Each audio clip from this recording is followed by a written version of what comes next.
まんまと大変を巻き起こしおった。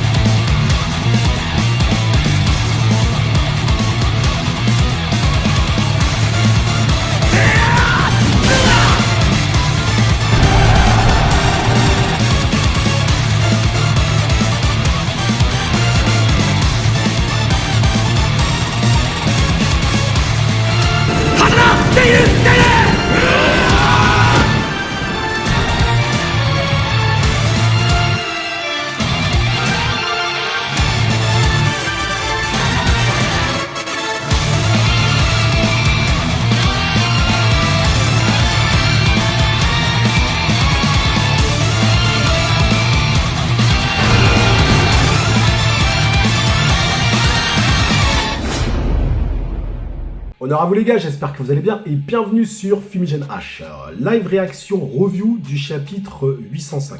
Ça fait tellement longtemps que j'ai pas fait de Kingdom, je suis un peu perdu dans tout ce qui se passe dans Kingdom, je me souviens même plus trop, enfin je me souviens bien évidemment, mais ça fait quand même très longtemps. Ara s'est reposé, je me suis reposé, c'est une très bonne chose, donc j'espère que Ara s'est bien reposé. Bon là je vois déjà les premières pages, quelques pages, je vois le trait, on sent que il va nous donner du bon, donc évidemment je vais découvrir ce chapitre avec vous les frérots, en vidéo. Je n'ai strictement aucune information, je vous dis je reviens de vacances, machin, je suis revenu, le boulot et direct Kingdom, ça rigole pas. Et oui, bon, on était sur l'invasion, c'est pas vraiment une invasion, mais la potentielle confrontation de Wuhan avec l'état de Wei. On ne sait pas encore qui sera envoyé pour aller confronter Wuhan, mais en tout cas on était sur cette invasion, ce coup de force, on peut le dire aussi comme ça, ce tour de force que Qin vient de faire avec l'inscription de tous ses habitants sur un registre des familles.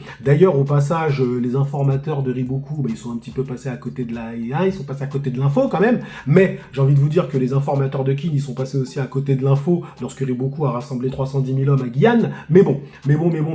Donc en tout cas les frérots, on est sur des événements, ça commence à monter, mais je tiens quand même à modérer mes propos, parce que cet arc-là, moi je ne sens pas que cet arc sera incroyable, je vous le dis très clairement les frérots. Bon, comme d'habitude, je vous invite à vous abonner à la chaîne, vous abonner à Fumichaud. Fumichaud, pour l'instant, c'est un peu calme, c'est normal. Je regarde pas trop d'animés, il n'y a pas trop d'animés qui me tentent. D'ailleurs, dites-moi vous en zone commentaire s'il y a des animés qui sont pas mal en ce moment, des animés pour lesquels je pourrais faire des reviews. Mais honnêtement, pour l'instant, il n'y a pas d'animé qui me donne envie de faire des reviews en toute honnêteté. Peut-être Dan Dadan qui va commencer, je sais pas trop quand. Dan Dadan, je pense que je ferai peut-être des reviews. On verra. On verra en tout cas les frérots. Mais bon, vous vous abonnez, vous likez, vous vous abonnez évidemment au Discord, comme d'habitude, les frérots. Et je tiens à vous préciser, mais ça sera plus pour 2025, que je vais avoir besoin de vous, de votre soutien très clairement dans les prochains mois. Je vous en donnerai un petit peu plus. Cela concerne bien évidemment mon projet de scénario, les frérots, je le dis très clairement, mais je vais avoir besoin de votre aide, de votre soutien très clairement les frérots. Je tiens à vous prévenir dès maintenant, ça va arriver, j'espère très prochainement. Je ne peux pas vous en dire plus malheureusement, mais il y a un moment donné où je vais faire Kagebushin no Jutsu, je vais invoquer votre soutien les frérots. Bon, on commence ce chapitre 805. Donc là, on voit encore une très grosse case Saram, donc c'est Wuhan qui arrive, on voit Wuhan de dos. Très belle image, très immersive tout de suite, lorsqu'on voit Wuhan comme ça, avec, vous savez, tous les bateaux comme ça. C'est encore une fois un plan éloigné, c'est vraiment, c'est du Hara, c'est très très bien fait. Donc là, tout de suite, ça commence en tout cas très bien. Alors, Wuhan, il y a tellement d'eau, alors c'est ça. Il y a tellement d'eau, alors c'est ça, tu vas te calmer, c'est de l'eau, frérot, c'est ça, le fleuve jaune, d'accord. Et Ara nous gratifie bien évidemment d'un plan bien large, bien en hauteur, ce qui se trouve au-delà des eaux vacillantes. Donc voilà, et il nous gratifie d'une très belle page, bien évidemment. Ara Sensei, le spécialiste des plans comme ça, éloignés, et c'est très important, et c'est ce qui fait, vous savez, dans Kingdom, l'une des plus grosses difficultés, selon moi, de l'auteur, c'est de pouvoir nous montrer toute l'ampleur d'une bataille. C'est pas tous les auteurs qui en seraient capables. Et lui, Ara, il y arrive très facilement avec des plans éloignés, mais c'est incroyable. C'est pas tous les auteurs qui arrivent à faire ça. Et vous verrez, arrêtez-vous un petit peu sur ça, mais Ara, il multiplie les plans éloignés, j'allais dire des plans à 360, où tu vois tout ce qui se passe, en fait. C'est incroyable, Il est vraiment très fort pour ça, en tout cas. Bref. Le chapitre s'appelle « À la vitesse de l'éclair ». Ok, ouais, bah oui, c'est de la rapidité, on nous avait dit. Là-bas, ils sont là, ils sont bien trop nombreux. Comme le disaient les rapports, ils sont quelques dizaines de milliers. Hey, il n'y a pas de quoi avoir peur. Avec autant de navires, ils ne peuvent accoster que dans ce port de Rakushi. Nous avons réussi à monter une défense. Attends, d'accord, donc ils ont réussi à monter la défense. Ok, utilisez les flèches enflammées pour brûler tout navire qui s'approche et envoyez-les au fond du fleuve jaune. Oh, l'armée principale de Rakushi viendra nous renforcer sous peu. Oh, donc là, ils sont pas beaucoup, d'accord, mais ils veulent essayer de couler, bien évidemment, les bateaux de Uhon. Préparez les flèches enflammées. Oh, ne tirez pas encore. Laissez-les venir dans notre portée. Oui, logique. Ah, il y a un cheval qui arrive. Bim. Ouh, surprise. Surprise. Attaque dans le dos comme ça, surprise. Uhon avait prévu peut-être. Waouh. Ok, d'accord. Attaque ennemie, l'ennemi est sur nous, donc ils ont déjà accosté. Ce sont des soldats de King. Ah, des soldats de King, que se passe-t-il? Bande d'enfoirés, boum. Ah ouais, mais là, qu'est-ce qui s'est passé? Alors là, va falloir nous expliquer comment ils ont réussi à accoster sans qu'ils puissent s'en apercevoir. Bien, l'avant-garde qui a débarqué à un autre endroit est arrivée à temps. Ils sont peu nombreux, mais c'est plus que suffisant pour semer la confusion dans les défenses côtières. Hashtag rappel de ce qui s'est passé à Kokuyu, non? Ça vous rappelle pas un petit peu ce qui s'est passé à Kokuyu? Nous débarquons comme prévu. Comme prévu, ils étaient trop concentrés sur cette grande flotte et n'ont pas remarqué les quelques navires qui ont pris la mer avant. Uhon le stratège! Une escouade restera au port pour la défendre jusqu'à l'arrivée de chaque navire. Tous les autres, nous partons à toute vitesse pour prendre Rakushi. Oh putain, Uhon, il fait du sale. Ouais, capitaine Tairyu. Rapport urgent, l'armée de Kin a traversé le fleuve jaune et a débarqué sur nos côtes. Ils ont déjà avancé et attaquent Rakushi. Quoi? Ils sont rapides. Alors, nous n'avons pas réussi à arriver à temps. Leur effectif, 40 à 50 000. Ah, Gouhumei, va falloir que Gouhumei y montre, hein, parce qu'à chaque fois qu'on le voit, Gouhumei, il perd. Donc, j'espère qu'il va montrer cette fois-ci. Hein. Rakushi n'est qu'un château de taille moyenne. Ils ne peuvent pas se défendre contre 50 000 hommes. Ils ont vraiment frappé là où ça fait mal, pas vrai? Devons-nous envoyer les armées des châteaux environnants? Non. Rapport urgent. Le château de Rakushi est tombé. Ah ouais, mais c'est... Wouah, eh, mais c'est éclair. Eh mais là c'est Uhon Game, c'est une dinguerie. L'ennemi a avancé bien trop vite, le château a été attaqué avant d'avoir pu préparer ses défenses. Il semble qu'il soit tombé sans résistance. Quoi? Que dis-tu? Eh mais là c'est Umei, il n'y a pas besoin de paniquer. Rakushi est un château qui peut être facilement repris si nous le souhaitons. Cependant, pour cela, nous devrions mobiliser une force rivalisant avec leurs 50 000 hommes. L'ennemi a probablement coupé le chemin entre Wei et Han. En ce moment, il n'y a aucun avantage à précipiter nos hommes pour verser leur sang pour Han. Je vois, vous avez raison.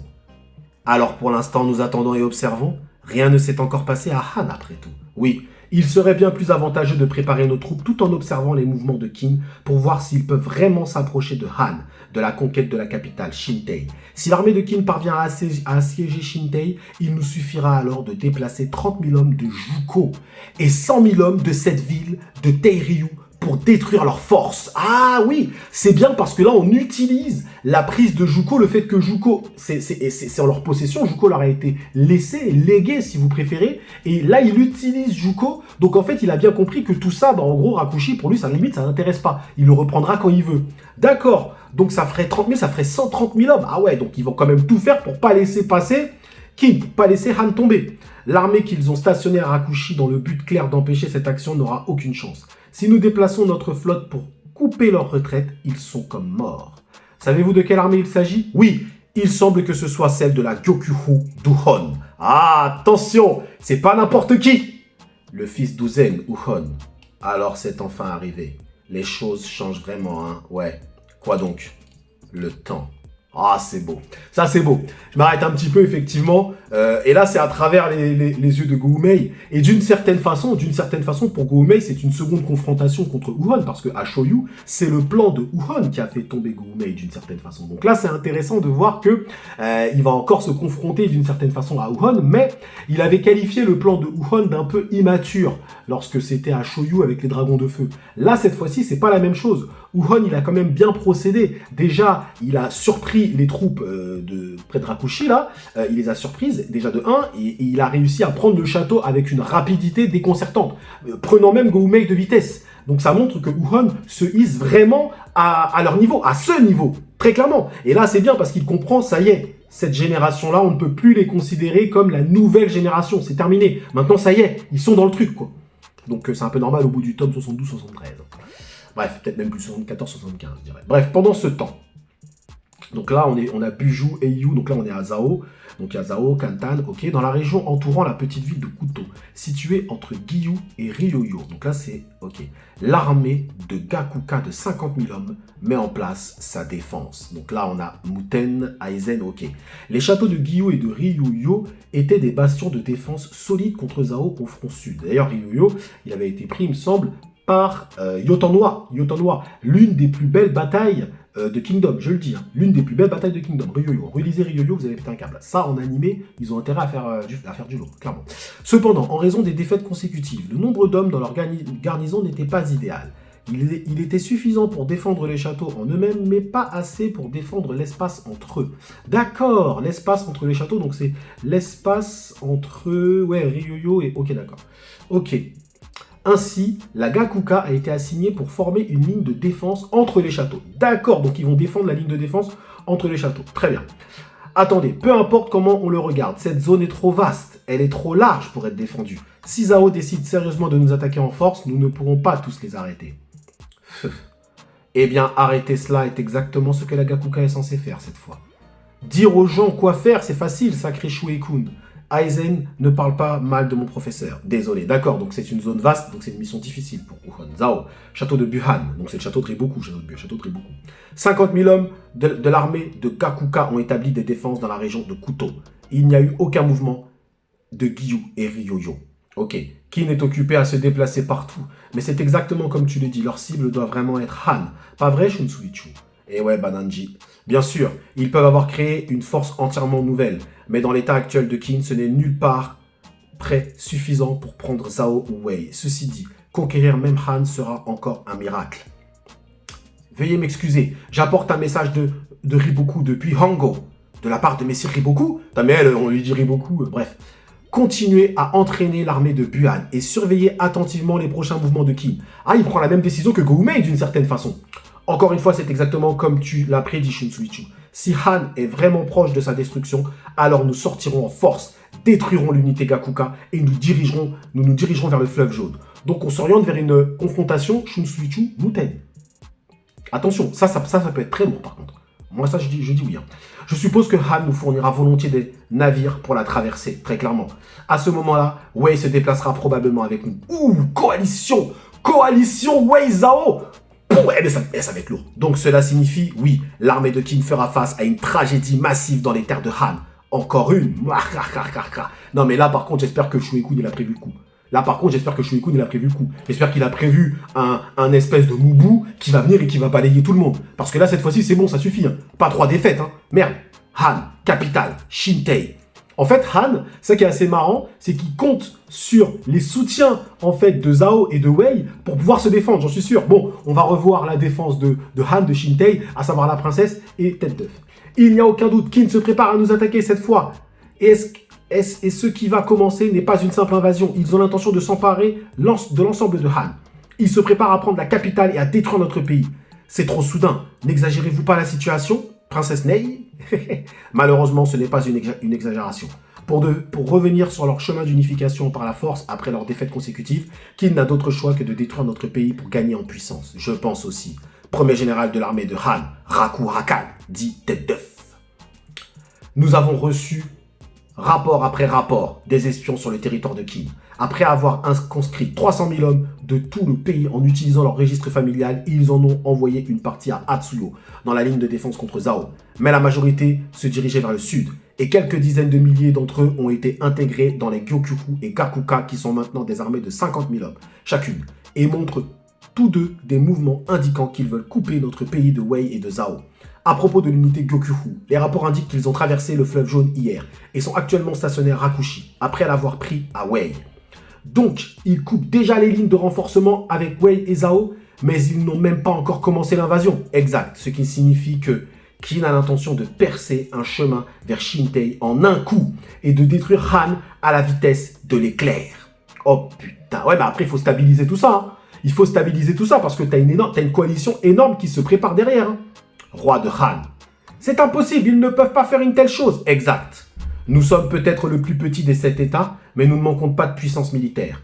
Cette capitale de Shintai est une forteresse imprenable, suffisamment forte pour rivaliser avec des villages comme Kyu et Kantan de Zhao. Même s'ils envoyaient ici ces 300 000 hommes, elle ne tomberaient pas si facilement. Ah, on est sur du lourd. On est sur du lourd, général Raku Akan. C'est vrai.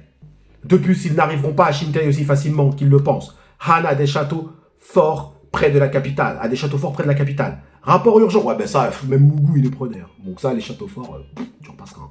C'est l'armée de Qin. L'armée de Qin a franchi les frontières et a envahi notre pays. Ils sont là, comme nous le pensions. Princesse. Poursuivez. Oui, nous ne connaissons pas encore l'ampleur de leur armée, mais l'armée de Qin se dirige vers le point stratégique oriental de Nanyu. Nanyu est un emplacement important qui bloque le chemin principal vers Shintai. Alors l'armée de Qin, l'armée du deuxième général Hakuho, Koku, est celle qui protège Nanyu. Ouais, ce qui signifie que c'est la deuxième armée la plus forte du pays après la nôtre. Quel est l'état de nos forces à Nanyu en ce moment? L'armée régulière du général Hakuho compte 50 000 hommes. D'accord, donc on va découvrir Hakuho, je crois qu'on l'a jamais vu, enfin peut-être qu'on l'a déjà vu, on verra. Et Nanyu lui-même a 20 000 soldats, donc ça fait 70 000. Général Raku Akan, l'armée de Koyakuku est peut-être spécialisée dans les combats en champ ouvert, mais ils peuvent bien se battre même dans les sièges. Ils peuvent probablement repousser une force ennemie allant jusqu'à 120 000 hommes. Oui, cependant, si l'ennemi amène plus que ça, alors nous devrons peut-être envoyer des renforts. Donc ça dépend de l'ampleur des forces ennemies. Rapport urgent, nous avons trouvé des détails sur l'armée de Qin envahissante. L'ennemi est composé de 60 000 hommes de l'unité Ishin dirigée par le général Rishin. Oh, Rishin. Oh, l'image elle est magnifique. Et l'image elle est magnifique. Franchement, général Rishin. Rishin, n'est-ce pas le général qui est venu ici il y a 2 ans? Rishin. Général Raku Akan. Si c'est seulement 60 000 hommes, alors nous devrions être bons, non? Ah là, l'avancée commence. Donc la Chine fait une invasion à lui tout seul. Ah ouais, ça c'est beau. Ça c'est beau. Et l'image de Chine, par contre, je kiffe. Est-ce qu'on serait pas sur un Chine un petit peu plus mature? Est-ce qu'il n'a pas modifié un peu son chara-design? À voir. Alors c'est le même chara-design, mais il y a une forme de maturité supérieure chez Chine. Je sais pas ce que vous en pensez, mais écoutez, un bon chapitre.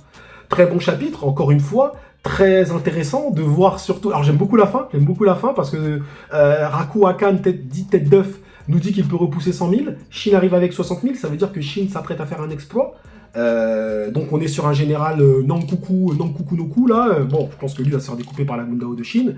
Mais en tout cas, hâte de voir comment ça va se passer, hâte de voir comment Shin va débouler. Est-ce qu'on est sur la première invasion vraiment où Shin va vraiment prendre tout, il va vraiment tout gérer, ça serait vraiment intéressant. Là, j'aime vraiment beaucoup l'air de notre Chine, tout son charisme et tout. Il est devant, c'est l'armée de Chine. J'aime beaucoup. Franchement, j'aime beaucoup. Le chapitre est vraiment intéressant. Alors, on a déjà Masterclass Uhon, déjà de 1 dans le début du chapitre. On peut dire ce qu'on veut, hein, les frérots, mais Uhon, depuis même l'autre bataille de Hango, Uhon, pour moi, il enchaîne les Masterclass. Clairement, actuellement, c'est le meilleur. Pour moi, c'est le meilleur actuellement dans tout. Si on l'appelle encore la nouvelle génération, c'est le meilleur très clairement. Il fait une prestation incroyable. Il a pris Rakushi à une vitesse éclair. Enfin, le gars, respect de ouf. Par contre, je trouve que pour Muten, ça s'est passé un peu rapidement. Bon, c'est stand-by, donc il va pas combattre tout de suite. Mais Muten est selon moi quand même dans une situation extrêmement dangereuse parce que lorsque Riboku va sortir, attention, ça peut être très sanglant. Ou ce qui peut se passer, Sharingan en action, c'est que les mouvements de Zhao soient entravés, vous savez, par Yuka. Et comment il s'appelle l'autre, Kakukai ou je sais pas trop quoi, qui cherche justement à salir Riboku. Est-ce que les mouvements de Riboku ne vont pas être entravés et Riboku ne pourra pas envoyer de renfort justement à Han, et ce qui fait qu'au final il n'y aurait que Wei qui pourra s'opposer, qui pourrait en tout cas s'opposer à Qin, et Wei ils peuvent peut-être les contenir. Déjà Uhon va déjà leur poser beaucoup de problèmes, et même s'ils passent derrière, je pense qu'il y aura quelqu'un d'autre qui pourra, voilà, un petit Mubu, retour de Mubu, moi ça me ferait plaisir, ok. Mais en tout cas, j'aime beaucoup. Par contre, on n'a pas eu la réponse de ce fameux plan de Kiwukai. Est-ce que c'est actuellement le plan de Kiwukai qui est en route? Je pense que oui, c'est le fameux plan de Kiwukai qu'on avait dans les anciens chapitres, je crois que c'était 802 ou 801, je sais plus. Et Kiwukai avait dit, j'ai un plan, c'était un plan soi-disant un peu fou. Donc à voir, mais déjà, si Shin parvient à prendre une force armée qui est censée pouvoir combattre 100 000 hommes, ça veut dire que Shin est vraiment en train de pousser et de monter en puissance. Donc non, là on a beaucoup d'éléments que je trouve très intéressants. Bon, Goumei, pour l'instant, on attend toujours. Hein. Ce perso-là, c'est vraiment dommage parce que pour l'instant, il a les bras croisés, il fait le mec, mais bon, il vient encore une fois de se faire prendre par Wuhan, 2 fois. Non, je rigole. Mais bon, sa stratégie d'attendre, elle est plutôt intelligente et pertinente. D'ailleurs, c'est la même stratégie que Riboku. Ils attendent bien la confirmation. Est-ce qu'ils veulent vraiment envahir Han? Dès qu'ils ont la confirmation, bah, on y va. Enfin, ils le savent plus ou moins, mais c'est plutôt l'invasion de Han qui les intéresse plutôt que les lignes de coupe où on essaye de couper les renforts. Mais c'est intéressant, c'est vraiment intéressant. Alors, le général Tête d'œuf, il a l'air sûr de lui, par contre. Bon voilà, il a l'air sûr de lui, c'est toujours ça un petit peu dans Kingdom, mais je pense qu'il va être étonné quand il va voir la puissance du général Rishin. Donc écoutez, on verra bien. Très bon chapitre les frérots, j'ai vraiment apprécié pour ce petit retour Kingdom-esque. Dites-moi vous évidemment ce que vous en avez pensé en zone commentaire, n'hésitez pas comme d'habitude liker, partager cette vidéo, partager le travail de votre ami Fumi, et n'oubliez pas, bientôt dans quelques mois je vais avoir besoin de vous. Bon, merci à vous les frérots d'avoir suivi cette petite review live réaction jusqu'au bout. Prenez soin de vous et que l'honneur soit avec le général Rishin, avec sur une image de fin magnifique, même au niveau du grain, la texture, le cheval de Shin, tout, c'est vraiment nickel. Par contre, je note que sur le plan, on ne voit pas Kyukai. On voit Karyoten qui est là, on ne voit pas Kyukai. Alors, bon, Kyukai a sa propre armée aussi, attention, mais... Attention, Sharingan. Bon, prenez soin de vous les frérots.